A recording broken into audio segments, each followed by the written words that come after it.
Noong December 2020 sa class virtual party namin, naglaro kami ng services at gumamit kami ng PowerPoint at Visual Basic applications. Yung mga questions na ginamit natin dito ay pinasagutan natin sa mga Facebook friends natin. Dito, nakita natin na nagkaroon ng computation ng total scores ng participants doon sa last slide ng ating PowerPoint. Okay, so ang nanalo ng sa atin ay ang Team B for 6 points. Kaya sa video natin ngayon, ang Lesson 3 ng Visual Basic Application, kung saan pag-aaralan natin ang pag-compute ng mga values or working with operators. Hi class and welcome to our classroom. Are you ready?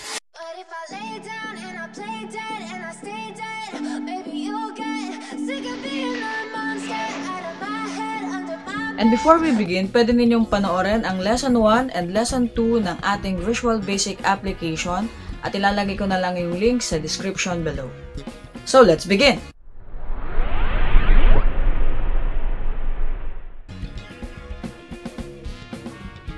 So, to start, maglalagay muna tayo dito ng ating slide. So, Control M, shortcut for additional slide. And then, maglalagay muna tayo dito ng mga elements natin or ng mga controls na gagamitin natin, like yung text box. So, ito yung text box 1. And then, lagay pa tayo ng isang text box 2. So, dito natin ilalagay yung first number and then yung second number natin. And then, maglagay tayo ng text box 3. Yan. So, puro numbers yung lalabas dito sa ating text box. And then, another control na idadagdag natin is tong option button. So, click lang natin yan. And then, maglagay tayo dito. Yan. That's our option button 1. And then, let's add another one. Yan. So, mapapansin natin na hindi pa tayo nagpapalit ng pangalan under properties. So, click lang natin to. And then, click natin yung properties. So, yung option button 1, yan yung pangalan niya. And then, pupunta tayo sa caption para pwede natin palitan yung pangalan nung control na nilagay natin. Sa video natin ngayon, ang gusto nating mangyari is whatever number that we are going to place in this text box, and in this text box, we'll give the result and place it here in our text box based on sa option button na maklik natin or mapipili natin. Like for example, we put a number 2 here and a number 2 here. So maglalabas dapat dito ng result na 4 kung ang pinili nating option button ay addition. At lalabas dapat ay 0 kung subtraction naman. So, in computation, katulad ng gagawin natin dito sa ating PowerPoint, may ginagamit tayong formula para makakuha ng result. A formula is a statement that combines numbers, variables, operators, and keywords to create a new value. At ang formula naman ay gumagamit ng mathematical operators tulad ng plus sign for addition, dash for subtraction, asterisk for multiplication, and slash for division. So, paano siya ginagawa? Pupunta tayo ngayon sa view code, pero bago tayo pumunta doon, dapat nakaselect muna yung option button na lalagyan natin ng code. So, click muna natin yung option button 1 natin, which is pinalitan natin ng caption na addition. And then, click na natin yung view code niya at lalabas sa atin yung code editor na ito. So, option button 1 underscore click. So, kung babasahin natin yan, tinatanong tayo, ano ang gagawin niya kung napili natin or when we click option button 1, ano yung gagawin na result or ibibigay na result sa atin ng Visual Basic. So, for option button 1, ilalagay natin text box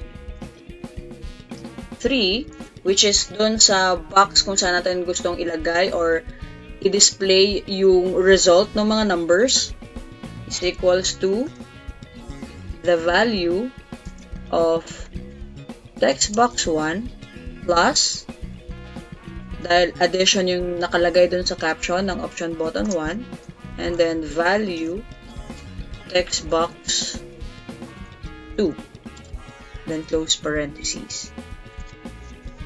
So makikita natin na naglagay tayo ng VAL, stands for value, doon sa pangalan ng control natin na text box 1 at nakalagay ito sa parentheses. So tingnan natin yung result ngayon. So close natin.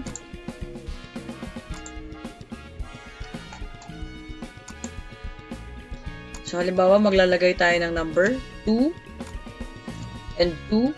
So expected natin dito sa text box 3 natin lalabas yung answer. So click natin yung addition, 4. So ganun din yung gagawin natin sa subtraction. So balik muna tayo dun sa ating normal view. So click din natin yung subtraction. Then punta tayo sa view code. Okay. So same code, text box 1 or text box 3 is equals to the value of text box 1, and then dash tayo ngayon kasi subtraction, minus the value of text box 2. Yan. So balik tayo ngayon doon sa ating PowerPoint. Click natin. Slideshow tayo ngayon. So, ang kiklik naman natin ngayon ay subtraction. So, naging 0 na siya. Kung addition, 4. Kung subtraction ay 0. So, maglalagay tayo ng command button dito para pwedeng back to clear ang ating mga text box at ganoon din ang ating option button. So, balik tayo and show natin yan. So, click natin ang command button. So, pwede natin ilagay dito. Yan. And then, rename lang natin yung command button. Gawin natin clear. And then, ang aim natin, na every time na click natin yung command button, mag-clear ang text box 1, text box 2, text box 3, at ganun din yung selection natin sa option button. So, click lang natin yung clear button and then view code. So, command button 1 when click. So, una natin ilalagay text box 1 equals to clear, text box 2, clear,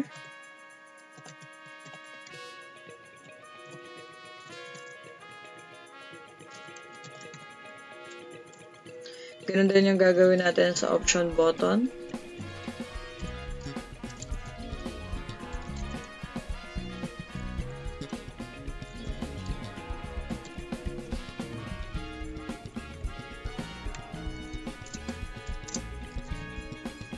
So, check natin ngayon.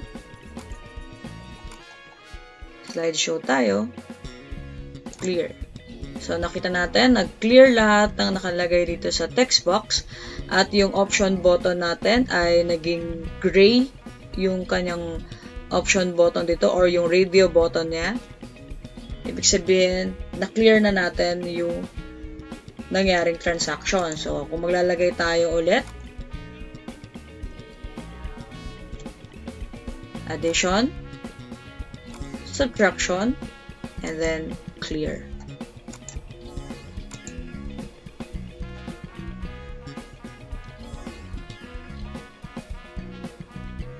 So, nung ginawa natin yung services sa virtual Christmas party natin, mapapansin natin na yung mga text box ay nakalagay sa iba't ibang slides. So, pagdating natin doon sa last slide natin, pag-click natin ng command button na compute, lalabas dito yung total scores ng bawat team. So, paano nangyari yan? So, halimbawa, slideshow tayo. Dito sa question na to, which is for 2 points, click natin yung 2. For example, team A yung naka-score. Second slide tayo. This time, team B naman. This time, team A.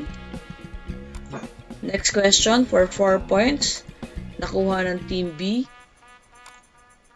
And for 5 points, nakuha siya ng team A. So, pagdating natin dito sa ating last slide, pag-click natin ng compute, makikita natin na nag-add up lahat ng numbers or value na nilagay natin sa text box. So, paano natin siya ginawa? Ganito yon. Okay, so balik tayo dito sa ating PowerPoint. So, halimbawa, gagawa tayo ng bagong slide or bagong PowerPoint. Ayan. So, para makita natin yung kabuuan ng ating PowerPoint. So, gawin natin vacant yan. Click natin yung developer. Lagay tayo ng text box dito. Okay. So, simplihan lang natin. Naggawa tayo ng different slides. Tapos, lalagyan natin ng text box. Yung bawat slides. So, meron tayong text box dito, text box dito, and text box dito. Slide number 1, ang pangalan ng text box na to ay text box 1. Slide number 2, ang pangalan ng text box ay text box 1 din. And slide number 3, ang pangalan niya ay text box 1. So, mapapansin natin na lahat ng text box ay text box 1. Nag-iiba lang sila dahil doon sa slide number nila. Okay? And then, maglalagay pa tayo ng isa pang slide kung saan maglalagay tayo ng another text box, which again will be text box 1. Ang difference lang dito sa slide number 4 natin, lalagyan natin ng command button. Yan. Okay. So, palitan natin yung properties ng command button. Gawin natin compute. So, basically, katulad lang siya nung PowerPoint na ginamit natin doon sa game natin sa services. So, click natin yan.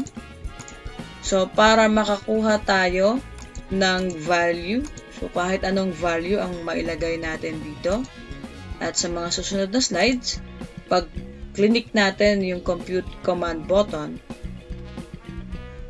malalagay yung total dito sa text box natin sa slide number 4. So, paano natin siya gagawin? So, click lang natin yung compute command button. Punta tayo sa view code. So, when command button is click, so type natin yung code natin. So, start tayo sa me. The text box 1, which is yung pangalan ng ating text box sa slide number 4, kung saan natin ilalabas yung results, is equals to the value of yung value function natin. And then, maglalagay tayo ng slide 1, the text box 1, that value, close parentheses. Okay, dahil ang gagawin natin ay i-add up natin lahat ng numbers na ilalagay sa bawat text box. So, gagamit tayo ng plus sign. And then, we are just going to repeat the process. Pero, magbabago lang yung slide number.